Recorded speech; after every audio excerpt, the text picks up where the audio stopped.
pejamkanlah matamu agak beberapa saat. Lalu berjalanlah kamu dalam keadaan mata tertutup. Disitulah kamu akan tahu makna nikmatnya mata. Assalamualaikum warahmatullahi wabarakatuh.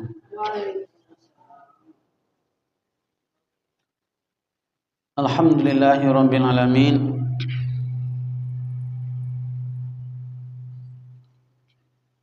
Hamdan yuafi ni'amahu wa yukafi mazidah. Asyhadu an la ilaha illallah wahdah, asyhadu anna Muhammadan abduhu wa rasuluh, la nabiyya wa la rasula ba'dah. Allahumma 'allimna ma yanfa'una wanfa'na ma 'allamtana wa zidna ilman. Alhamdulillah, kembali kita perbarui rasa syukur kita pada Allah Subhanahu wa taala karena terlalu banyak nikmat yang Allah berikan kepada kita. Imam Ibnu Rajab mengatakan, "Lau aradta an ta'rifa qimmatu nikmatillah fa'mid ainak." Salah satu kata Ibnu Rajab, kalau kamu ingin mengetahui nilainya nikmat Allah, fa'mid ainak, maka pejamkanlah matamu agak beberapa saat. Lalu berjalanlah kamu dalam keadaan mata tertutup. Disitulah kamu akan tahu makna nikmatnya mata. Dan biasanya nikmat baru akan terasa ketika dia sudah luput dari kita. Salawat dan salam kita kirimkan kepada Nabi Muhammad sallallahu alaihi wasallam, teladan dalam segala kebaikan. Dalam hidup kita ini kita pernah mengalami sakitnya, Bu. Macam-macam lah sakit, Pak. Sakit badan, Pak. Makin tua biasanya makin banyak sakit, Pak. Ya, Bu. Mulai dari yang paling banyak kalau orang tua kok habis, Bu. Rematik, rematik, asam urat, kolesterol, tensi, dan lain sebagainya. Nah, Bapak Ibu yang dimuliakan Allah, ada sebuah penyakit yang lebih bahaya dari penyakit asam urat itu. Apa itu, Bapak Ibu? Penyakit rasa cemas. Coba, camih baka panjangan saya. Atau Bapak Ibu, mungkin kita pernah pergi ke dokter, memeriksakan sakit kita.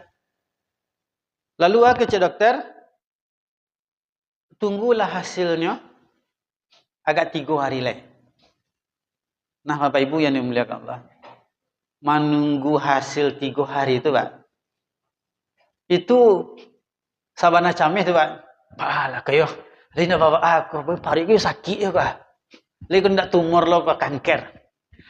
Itu gak 3 hari itu, Bapak Ibu, camih Pak itu luar biasa, Pak. Sampai keluar hasilnya. Ya, Pak. Padahal Bapak Ibu yang dimuliakan, nanwak camihan itu alun tantu seperti nawak bayangan tuh. Ya, Pak. Kadang-kadang hasilnya tidak ada apa-apa dong. Yang sakit paru biasa saja. Tapi di menunggu itu jauh lebih berat daripada sakit itu sendiri, Bapak Ibu. Saya punya siswa, Bapak Ibu, cerita kan ada namanya siswa undangan Bapak Ibu. Kalau dia itu kan masuk eligible, masuk perguruan tinggi tanpa tes. Jadi pada akhir Maret kemarin Pak, itu keluar nomor. Jadi ada siswa kita ini Bapak Ibu, tak taluknya macam lihat tu Pak, membuka pengumuman tu, menggeretek tang ni bahala hasilnya. Akhirnya nyuruh ke amaknya, mak sedang caliaknya, tak taluk buat mencaliaknya. Kenapa Bapak Ibu yang dimuliakan Allah? Rasa cemas yang berlebih. Nah Bapak Ibu yang dimuliakan Allah Subhanahu Wa Taala, dan rasa cemas ini bahaya Bapak Ibu. Ya, makanya dalam Islam Allah katakan salah satu orang yang hidupnya tenang itu adalah orang yang tidak ada rasa cemas. Allah katakan dalam surah Al-Ahqaf, innalladzina qalu rabbunallah summastaqamu fala khaufun alaihim walahum yahzanun. Sesungguhnya orang-orang yang mengatakan Tuhan kami itu adalah Allah, fala khaufun alaihim walahum yahzanun. Mereka tidak ada rasa takut dan tidak ada rasa bersedih. Ya, takut apa Bapak? Cemas dengan sesuatu yang akan terjadi masa depan. Sedih dengan sesuatu yang sudah berlalu. Ya, Pak. Jadi ada orang ketika meninggal Bapak Ibu yang dimuliakan Allah, orang yang dia cintai, itu sedihnya lama. Ya, Pak. Jadi kadang-kadang ada orang tuh hidupnya berubah karena sesuatu peristiwa yang sudah berlalu. Lama menghilangannya, Pak. Atau yang paling apa tuh, kalau wak camih, ayah akan terjadi yang akan datang. Wak. Contoh, kalau lawah tua-tua kau, beko lai awak kadi perhatian di anak awak. Ya. Kau nyelapai keluar, keluarganya. Awak yang di rumah kau lain tak, anak lain kau peduli juga. Apalagi awak sakit-sakit nampak. Itu kan camih Bapak Ibu. Lai kolah anak memperhatikan awak, beko. Awak beko lah tu nak ada punya karajo lah akan makan. Itu luar biasa itu Pak. Rasa cemas awak. Atau awak punya anak, deh kok mati mbok kini kok ah. Baalah nasib anak ambo besok. Ya Pak. Mencaliak parangai model kini kok ah. Jualan nyokai duit besok wah. Sementara hidup semakin sulit. Memang ke depan kini kok mantuknya negeri awak kau ndak aman-aman sih nabo. Rasanya makin lama hidup kau semakin sulit saja. Nah, kau model iku awak anak awak sekian umur. Anak kau masih ketek-ketek.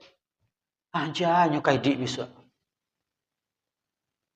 Atau awak mungkin misal bercerai dengan pasangan hidup awak. Kadang-kadang ada ibu-ibu masih mempertahankan pernikahannya, padahal suaminya sudah jahat kepadanya. Wah kok ibu amuh saja bertahan Bu? Ya kalau ndak ada Bu punya laki besok. Mbak aku mencari duit, sana akan membela Bu besok. Ya Pak. Jadi kecemasan itu Bapak Ibu yang pasti terjadi kawan. Nah Bapak Ibu yang dimuliakan Allah Subhanahu Wa Taala, makanya agama kita ini memberikan resep Bapak Ibu. Bawa supaya tidak camih dengan masa yang akan datang. Kita pikir awak ni Bu, sedangkan pertalite 10.000 saya modal iku harga-harga. Apalagi ke pertalite, ini ada tu Pak, pertalite 15.000. Ya Pak, kalau harga-harga naik besok Pak seru tu. Ya Pak, nan gaji ndak bertambah dah. Nan harga. Dan kini terasa Pak. Tu mau petang balanjo disoleh sampai yang saji pun jauh. Kini lah naik kini Pak. 3.000 gini ya. Ayo Pak. Nasi pun model itu napa? Tiok raya, siap raya kah? Naik harganya. Nah, Bapak Ibu yang dimuliakan. Sehingga dalam hidup aku pasti ada merasa camih-camih. Nah, agama aku Bapak Ibu yang dimuliakan Allah membuat awak supaya tidak camih. Apapun yang akan terjadi ke depan kau Bapak Ibu, tidak perlu camih lah. Apa caranya? Allah tunjukkan. Allah bersama awak. Sikulah fungsinya iman tuh. Baru-baru Pak, dalam minggu ini itu ada berita seorang mahasiswa UNAN umur 23 tahun gantung diri. Ya. Datang guru wali murid Pak, datang ke sekolah curhatnya ke pimpinan atau curhatan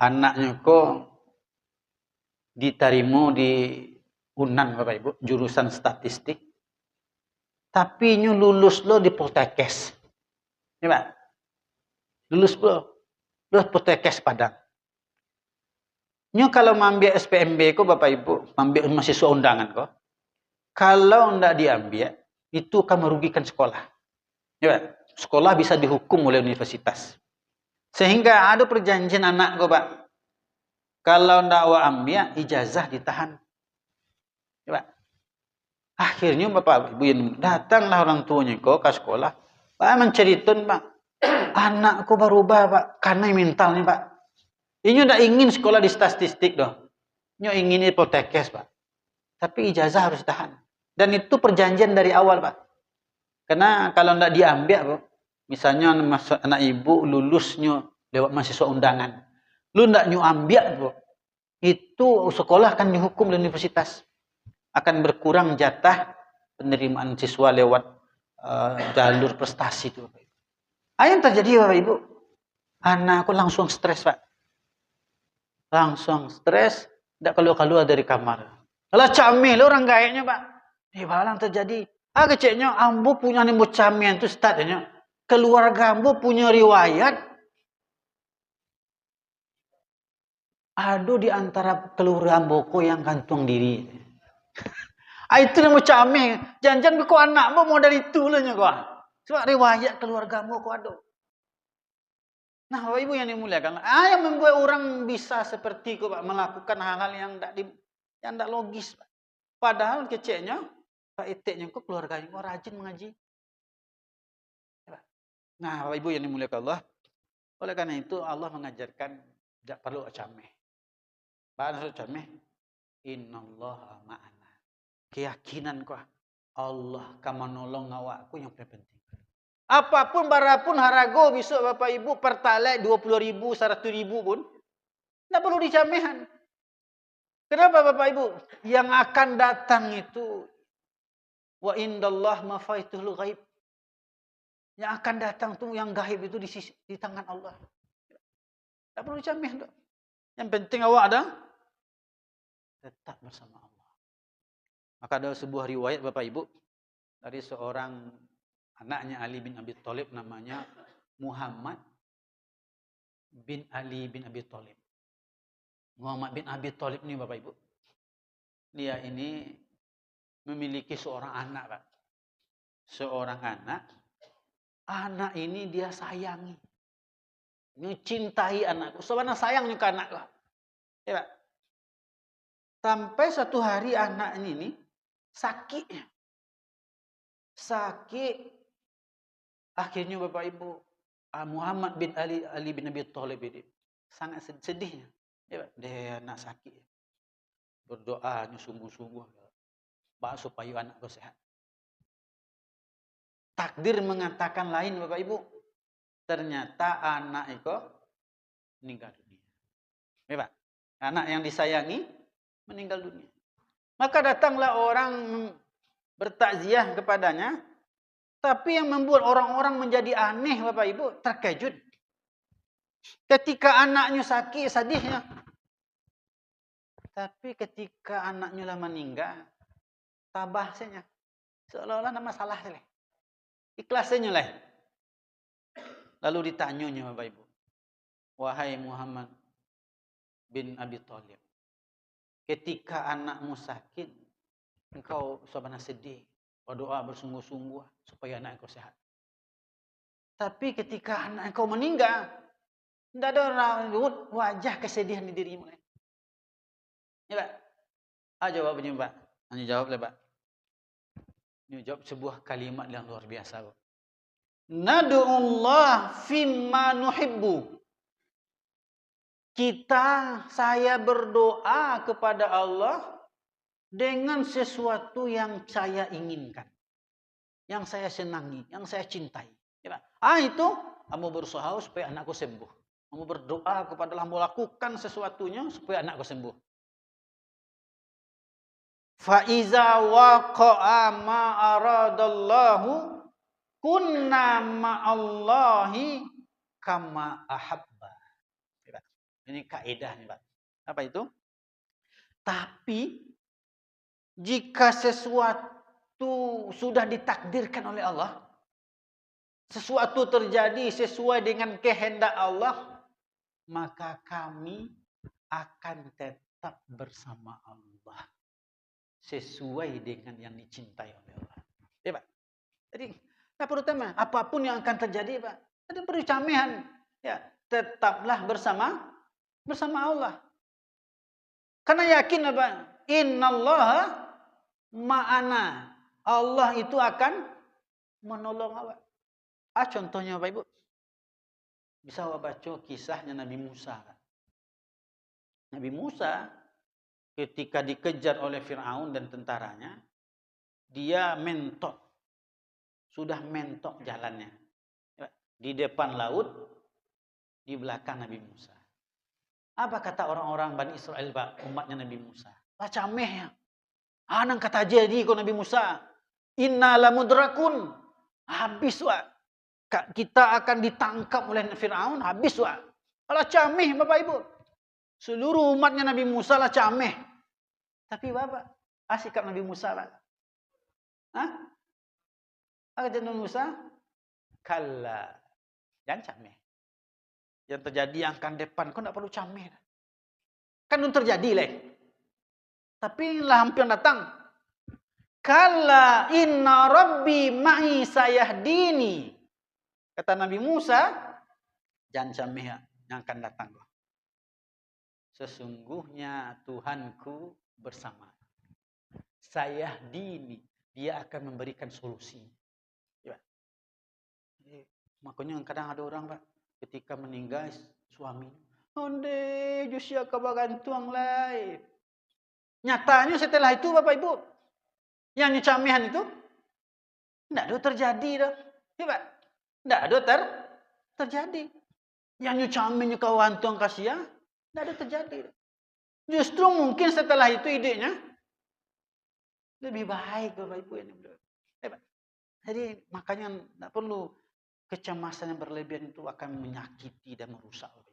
Makanya dalam agama, Pak, kesedihan, kecuali istri yang ditinggal mati, itu hanya boleh tiga hari. Atau ketika Nabi Muhammad bersama Abu Bakar hijrah ke Madinah. Ya, Pak. Apa kata Abu Bakar? Ya Rasulullah, lah camih Abu Bakar. Kalau seandainya orang-orang Quraisy menceliak ke bawah, tangkok. Ya, karena di bawah itu Nabi bersembunyi. Tapi apa kata Nabi? Ya Abu Bakar, jangan cameh. Innallaha ma'ana. Allah bersama. Ya. Makanya Rasulullah SAW, Bapak Ibu, mengajarkan sebuah doa yang indah sekali. Ya. Indah dah. Ya mungkin misal apa? Doa diberikan keridhaan ketika terjadi sesuatu. Jadi kalau ada sesuatu yang menimpa awak, apa cameh yang akan datang. Yang terjadi diberikan keridhaan, membuat hidup akan tenang. Apa doanya, Pak? Doanya diriwayatkan dari Zaid bin Sabit. Apa katanya? Nabi pernah mengajarkan aku sebuah doa. Ya. Apa katanya? Allahumma inni as'aluka. Ya, doanya soal mudah, menghafal, Pak. Allahumma inni as'aluka ridho ba'dal qada. Ya, Qada itu kan takdir, Pak. Ya Allah, aku mohon kepadamu keridoan setelah takdir ditetapkan. Ya, Pak. Apapun yang terjadi, Pak. Maha Pertalite 20.000. Ridho siapa? Ridho. Terjadi sesuatu yang tidak kita ingin, meninggal anak kita, istri kita, dan sebagainya. Diberikan keridhaan. Ya, Allahumma inna nas'aluka ridho ba'dal qada. Ya, apalagi Bapak Ibu? Nah, ini yang hubungan dengan materi kita ini. Tapi kalau ingin ditambah hadisnya, wa bardal ishi ba'dal maut. Ya Allah, kumohon kepadamu bardal ishi. Hidup yang dingin setelah kematian. Maksudnya, ya setelah mati kok nyaman itu.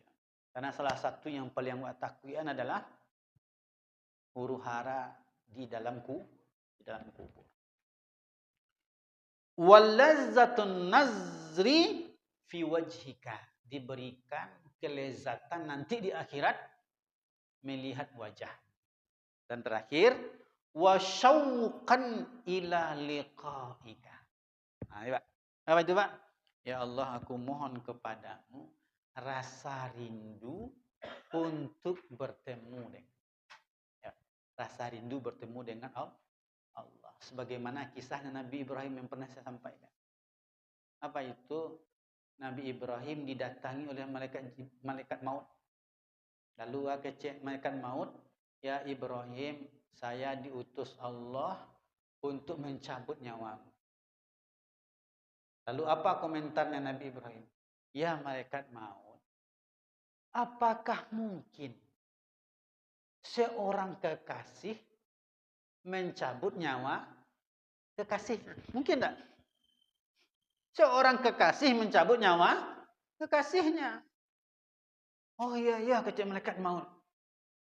Akhirnya malaikat maut itu melapor ke Allah. Ya Allah, aku kecil kekasih engkau. Karena Nabi Ibrahim itu dia gelarnya Khalilullah. Kekasih Allah. Apakah seorang kekasih akan mencabut nyawa kekasihnya? Apa kata Allah? Wahai malaikat maut, sampaikan kepada Nabi Ibrahim. Apakah seorang kekasih tidak rindu bertemu dengan kekasih? Akhirnya malaikat maut turun menemui Nabi Ibrahim. Dia sampaikanlah pesan Allah. Kalau demikian, wahai malaikat maut, cabutlah nyawa saya. Jadi Bapak Ibu yang dimuliakan Allah, semoga Allah Subhanahu wa taala memberikan kita kerinduan bertemu dengan Allah Subhanahu wa taala. Terakhir, kalau kita punya iman dan mewariskan keimanan bahwa Allah bersama kita, insya Allah hidup akan tenang. Ikilanya mengaji itu, Pak. Apa itu Bapak Ibu? Saya tutup dengan kisahnya Muqatil bin Sulaiman. Pernah juga saya sampaikan. Jadi seorang ulama namanya Muqatil bin Sulaiman datang memenuhi Abu Ja'far al-Mansur. Abu Ja'far al-Mansur ini Bapak Ibu seorang khalifah dari Bani Abbasiyah. Dia datang menemui Abu Ja'far al-Mansur. Lalu apa kata Abu Ja'far al-Mansur? Isni ya Muqatil. Kasih saya nasihat. Ya, Pak. Jadi itu kelebihannya orang-orang dahulu Bapak Ibu. Kok pemimpin-pemimpin itu senang dinasihati. Ya Pak. Tidak sama nih sekarang Pak. Kalau ada orang mengkritik, lalu nyuberang ya. Jadi presiden kok bare, omah. Ya Pak. Jadi kalau ada orang mengkritik itu disenangi Bapak Ibu. Jadi kalau ada orang yang makin tinggi jabatan awak, kritikan orang kawak kok makin banyak. Karena itulah resiko pemimpin. Makan orang dahulu itu senang diminta. Ya Muqatil agi ampun nasihat. Apa kata Muqatil? Ya Amirul Mukminin, a'izuka bima ra'aitu au bima asma'u. Apakah saya akan memberimu nasihat dengan sesuatu yang pernah saya lihat atau yang saya dengar? Nasihat mana yang kau inginkan? Nasihat yang ambu pernah caliak atau yang ambu dengar? Apa kata Abu Ja'far Al-Mansur? Agih ambo nasihat yang pernah engkau caliak peristiwa. Baiklah katanya. Apa katanya? Ya Amirul Mukminin, saya melihat 2 orang khalifah. Yang pertama, Khalifah Umar bin Abdul Aziz. Yang kedua, Khalifah Hisam bin Abdul Malik. Dua orang ini khalifah. Lalu ditanya, adapun Umar bin Abdul Aziz, dia melahirkan sabaleh anak. Para anaknya, Bu, sabaleh. Banyak atau seketek, Bu? Kalau kini ya banyak, dulu seketek. Ya. Sabaleh anaknya. Sementara Hisam bin Abdul Malik, anaknya juga sabaleh. Sama-sama sabaleh. Bedanya, Umar bin Abdul Aziz, ketika dia meninggal dunia, dia mewariskan kepada anaknya 18 dinar. Karena warisannya Bapak Ibu 18 dinar. Nah, kalau tibut ke ini Bu, 1 dinar kok samu sameh Bu. Ya. 18 ameh. Sementara Hisam bin Abdul Malik warisannya alfan dinar. Miliaran. Ya, jadi yang cuma ninggana apa? Yang cie arto nan tinggan sakite, nan cie man ditinggannya, batinya banyak. Adapun Umar bin Abdul Aziz, ketika dia meninggal dunia, uangnya warisan yang 18 dinar itu 5 dinar digunakan untuk pembali kain kafannya. Ya. Dan 4 dinar pembali tanah untuk kuburannya. 9 dinar untuk dibagi-bagian. Tidak sampai anak itu dapat 1 dinar, Pak, meninggal dunia. Tapi yang terjadi, demi Allah, wahai Amirul Mukminin, sungguh saya melihat satu hari ada di antara anaknya Umar bin Abdul Aziz bersedekah 100 ekor kuda di jalan Allah. Jadi kayunya Bapak. Jadi anak-anak Umar bin Abdul Aziz kok walaupun ditinggal sakit tapi nya setelah jadi kayu. Sementara Hisam bin Abdul Aziz ada di antara anaknya menjadi pengemis di pasar raya. Padahal warisannya miliaran. Lalu ditanyalah kepada Umar bin Abdul Aziz ketika dia mau meninggal dunia. Kok kaji ya Bapak Ibu? Ketika dia mau meninggal dunia ditanya, engkau ya Umar bin Abdul Aziz seorang khalifah, warisanmu hanya 18 dinar. Anak yang kau tinggal untuk anak-anak engkau. Tidak jamin engkau untuk masa depan. Anak-anak engkau miskin. Kau menjadi pengemis, menjadi sampah orang, merusak, membuat orang jadi susah. Apa katanya? Taraktuhum taqwallah. Allah Akbar. Ya, saya tinggalkan anak-anak saya dengan modal ketakwaan kepada Allah. Innallah yatawallas shalihin. Karena sesungguhnya Allah akan menjadi wali penolong orang-orang soleh. Ya, jadi kalau yakin juga Allah, kalau yakin juga Allah masa yang akan datang. Selama diri kita bersama Allah, bersama anak-anak bersama Allah, tidak perlu cameh apapun yang akan terjadi. Kok kaparang dunia ketiga, Iran juga Iran, Pak. Ya, Pak. Yang terjadi, Pak, kalau sialah pemimpin Indonesia, Pak. Apapun yang akan terjadi, harga akan naik setinggi-tingginya. Selama kita bersama Allah, Allah akan membantukan. Allah akan memberikan solusi. Ya, mudah-mudahan ini memberikan semacam keyakinan kepada kita. Semakin kuatlah iman kita dan tidak perlu cameh yang akan terjadi di masa yang akan datang. Assalamualaikum warahmatullahi wabarakatuh.